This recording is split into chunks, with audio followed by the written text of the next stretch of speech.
Innal hamdalillah nahmaduhu wa nasta'inuhu wa nastaghfiruh wa na'udzu billahi min shururi anfusina wa min sayyiati a'malina. May yahdihillahu fala mudilla lahu wa may yudlil fala hadiya lahu. Asyhadu an la ilaha illallah wahdahu la syarika lahu wa asyhadu anna Muhammadan abduhu wa rasuluhu la nabiyya ba'da. Allahumma shalli wa sallim wa barik ala Muhammad wa ala alihi wa ashabihi wa man ittaqa amma ba'd. Ya ayyuhalladzina amanu taqullaha haqqa tuqatih wa la tamutunna illa wa antum muslimun. Mari kita meningkatkan iman dan takwa kita kepada Allah Subhanahu wa taala. Mari kita selalu berusaha untuk mengerjakan apa yang diperintahkan Allah dan apa yang menjadi larangan Allah bersama-sama kita jauhi. Mari kita menjadi orang yang tetap beriman di segala keadaan dan tetap bertakwa di segala cuaca. Tetap beriman di segala kesempatan dan tetap bertakwa hingga akhir usia. Mari kita beriman dan bertakwa di mana saja kita tengah berada. Dalam keadaan apa saja kita tetap beriman dan bertakwa. Dalam keadaan senang kita beriman dan bertakwa. Dalam keadaan susah kita pun tetap senang beriman dan bertakwa. Selanjutnya kita sadari bahwa menjadi orang yang dibenci oleh pihak lain sungguh akan hidup membuat tidak nyaman. Dibenci teman, persahabatan menjadi tidak nyaman. Dibenci guru bisa bikin malu. Dibenci tetangga bisa mengundang sengsara. Dibenci atasan akan menghambat prestasi yang diperoleh oleh bawahan. Apalagi kalau yang membenci kita adalah Allah Subhanahu wa taala, Sang Pencipta kita. Di dalam Al-Qur'an sudah banyak dikabarkan bahwa ada beberapa golongan orang yang dibenci oleh Allah. Ada juga golongan orang-orang yang dicintai oleh Allah. Untuk golongan yang dibenci oleh Allah biasanya memakai kata la yuhibbu, tidak mencintai. Sedangkan golongan yang dicintai oleh Allah tidak pakai kata la, tetapi langsung yuhibbu. Wallahu la yuhibbu, dan Allah tidak mencintai. Untuk golongan yang dicintai kalimatnya adalah wallahu yuhibbu. Di antara golongan yang dibenci oleh Allah dikabarkan di surat Ali Imran ayat 57. Wa ammal ladzina amanu wa amilus sholihat, adapun orang-orang yang beriman dan mengerjakan amal soleh, fayuwafihim ujurahum, maka Allah akan memberikan kepada mereka dengan sempurna balasan atas amalan-amalan mereka. Wallahu la yuhibbu, dan Allah tidak mencintai az-zalimin, orang-orang yang zalim. Salah satu golongan yang dibenci oleh Allah adalah golongan orang-orang zalim.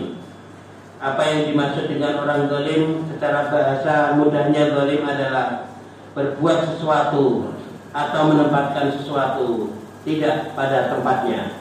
Itu secara bahasa disebut zalim. Sedangkan bentuk-bentuk kezaliman sudah dicontohkan di dalam Al-Quran. Yang pertama, kezaliman yang paling besar adalah perbuatan syirik. Ini dikabarkan di surat Luqman ayat 13, di mana diceritakan seorang bapak yang bijaksana bernama Luqman menasihati anaknya, ya bunaya, hei anakku, la tusyrik billah, janganlah engkau mempersekutukan Allah. Inna syirka la dzulmun azim, sesungguhnya kesyirikan itu merupakan perbuatan zalim yang amat besar. Jadi kezaliman yang paling besar adalah perbuatan syirik. Allah mestinya kita tempatkan sebagai zat yang kita sembah, kita mohon, kita takuti, dan kita taati segala perintahnya. Tetapi ketika orang berlaku syirik, maka dia menganggap ada Tuhan selain Allah, menganggap bahwa Allah ada sekutunya. Mereka sungguh telah melakukan kezaliman yang amat besar. Kita harus waspada bahwa kini ajakan berbuat kesyirikan terus merajalela.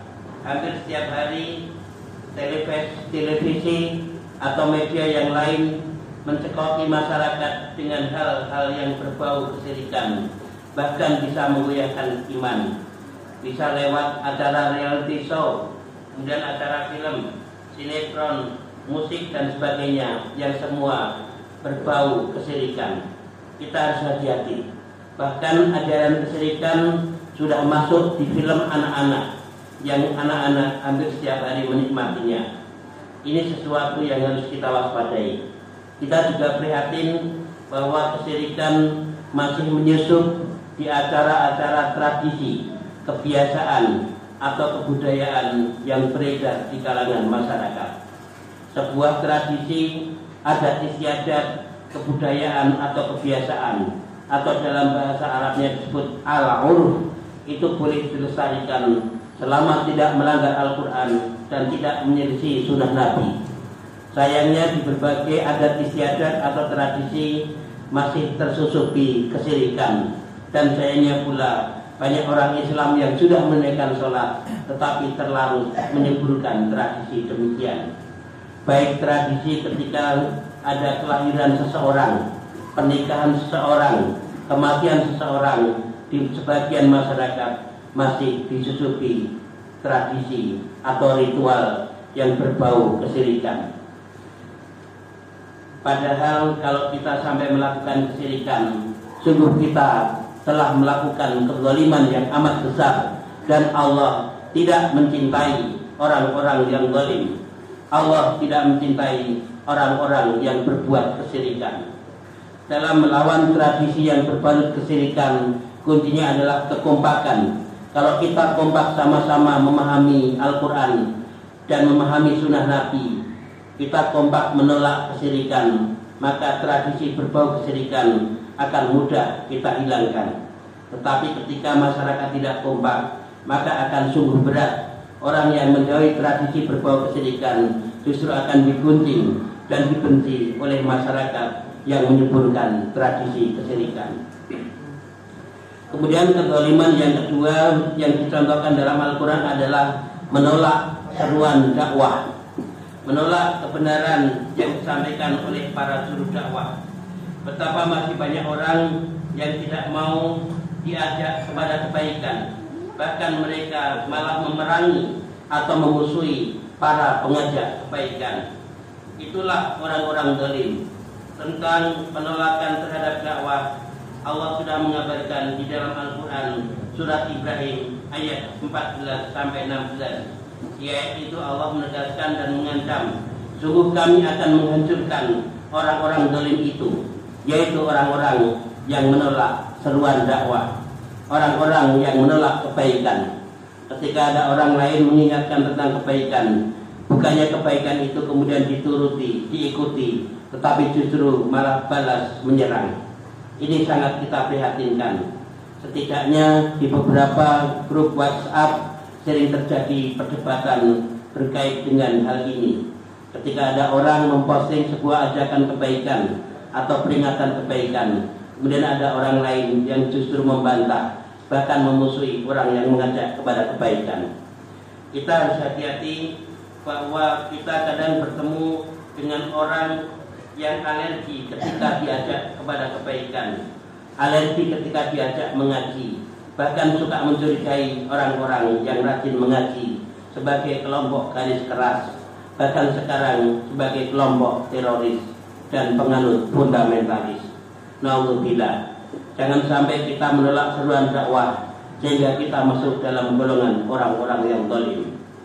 Kemudian golongan orang zalim yang ketiga yang disebutkan di dalam Al-Quran adalah orang-orang yang suka mencaci maki atau menghina orang lain. Ini disebutkan di dalam Al-Quran surat Al-Hujurat ayat 11. Orang-orang yang beriman, janganlah suatu kaum, suatu kelompok atau suatu masyarakat menghina, mengejek kelompok masyarakat yang lain. Boleh jadi yang diejek lebih baik dari yang mengejek. Janganlah para wanita mengolok-olok atau mengejek para wanita yang lain. Boleh jadi yang diejek lebih baik dari yang mengejek. Dan janganlah engkau mencela dirimu sendiri, dan janganlah memanggil dengan gelar-gelar yang buruk. Seburuk-buruk panggilan tidak ialah panggilan yang buruk sesudah beriman. Dan barang siapa yang tidak bertobat, maka mereka itulah orang-orang yang zalim, orang-orang yang suka menghina orang lain, orang-orang yang suka memanggil orang lain dengan panggilan yang buruk, orang-orang yang suka mencela dirinya sendiri. Mereka termasuk orang-orang yang zalim, termasuk orang-orang yang dibenci oleh Allah jika mereka tidak mau bertaubat. Kemudian golongan berikutnya yang termasuk orang zalim adalah orang yang suka mencari-cari kesalahan orang lain dan menggujingkannya. Ini dikabarkan di surat Al-Hujurat ayat 12. Sayang sekali bahwa tradisi atau mencari-cari kesalahan orang lain masih banyak beredar di masyarakat. Memang lebih mudah menemukan kesalahan orang lain daripada mengungkapkan kebaikan orang lain. Dalam sebuah pelatihan, seorang instruktur menyuruh peserta agar menuliskan kekurangan atau kesalahan pasangannya masing-masing. Kalau itu seorang suami, diperintahkan menulis kekurangan istrinya. Kalau itu seorang istri, dipersilahkan menulis kesalahan suaminya. Maka dalam waktu sekejap, seluruh peserta begitu terampil menemukan kekurangan atau kesalahan masing-masing. Bahkan dalam waktu singkat bisa menemukan 50 atau 60 kekurangan. Tetapi ketika dibalik, disuruh menuliskan kebaikan pasangan masing-masing, mereka menjadi bingung dan bahkan tidak ada yang menuliskan sama sekali.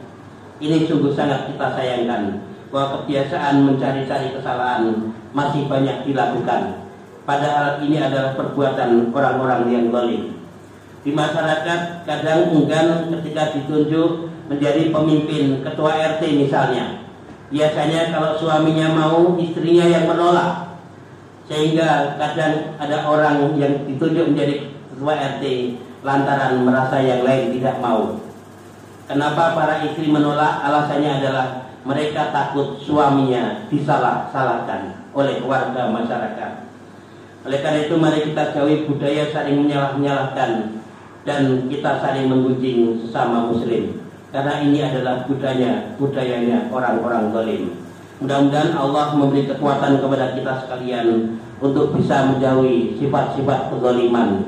Kita terjauh dari kesyirikan, kita tidak pernah menolak ajakan dakwah, dan kita menjauhi berbagai perbuatan yang merupakan tanda-tanda kezaliman.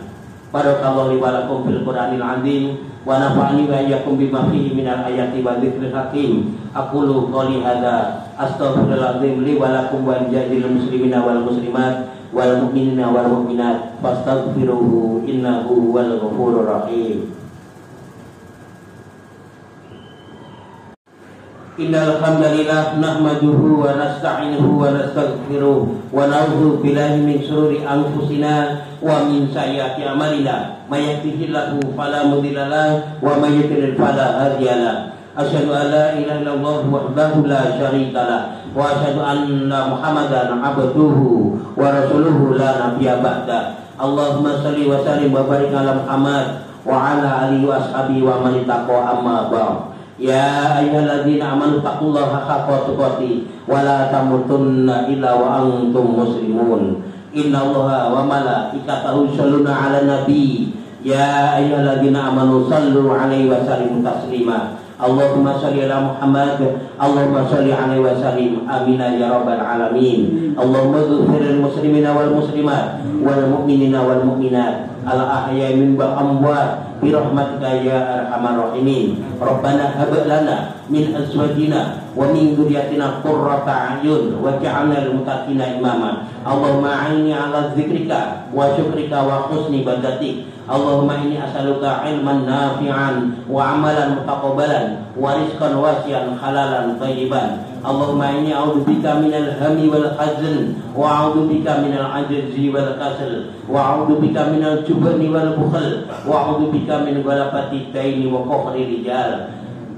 Rabbana atina fid dunya hasanah wa fil akhirati hasanah wa qina adzabannar. Subhana rabbika rabbil izzati amma yasifun wa salamun alal mursalin walhamdulillahi rabbil alamin.